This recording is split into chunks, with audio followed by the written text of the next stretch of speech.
mayam ngasi ne ko ai mayam da kai gum amta hangjage ne ai se khangdabagi ne ba aina hangi sa akhangba yauta de video se thengnaraga yengbi ba ichini na yauta de boka adum haibiramo ba sigi kano sa sigi phi se ko lenin phi ne ba ko lenin phi ni ado aina anira ahumla ilure ba ko ado iluba do da aina suge na suba ne ba ko sur kana ma se sanang yauda ba sida ne ko aina chanang thaba je haitre ba ado sugumba lenin phi se ko sugumba lenin phi se sigi akoi gi chanang thaba je adu gi ne ba sida angau angau ba mase ka chatli se aina suraga iron di phajana tawra bane ba adu ga aise suba chanang haidi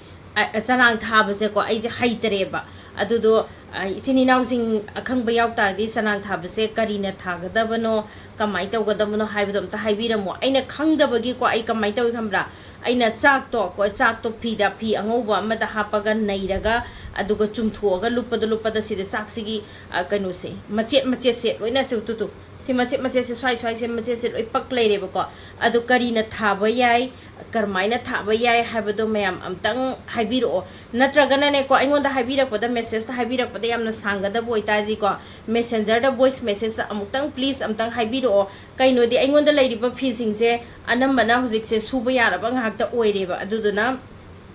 Lenin phi ngakta ne ba anambana one ply di yaw de ba aduna Lenin se sanang yawdraga di phajabagi sangse watli dana ko aduna please amta haibiramo aduga kaino da messenger da oina haibiro obo ko adudo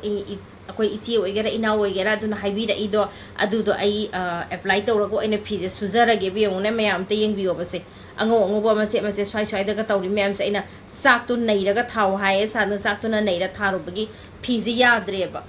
ado mayam subam ju sida leibagi subam gi khudong chabadu so koi sida di leidre dana ko ado dana please amtang haibira mune nungsi biduna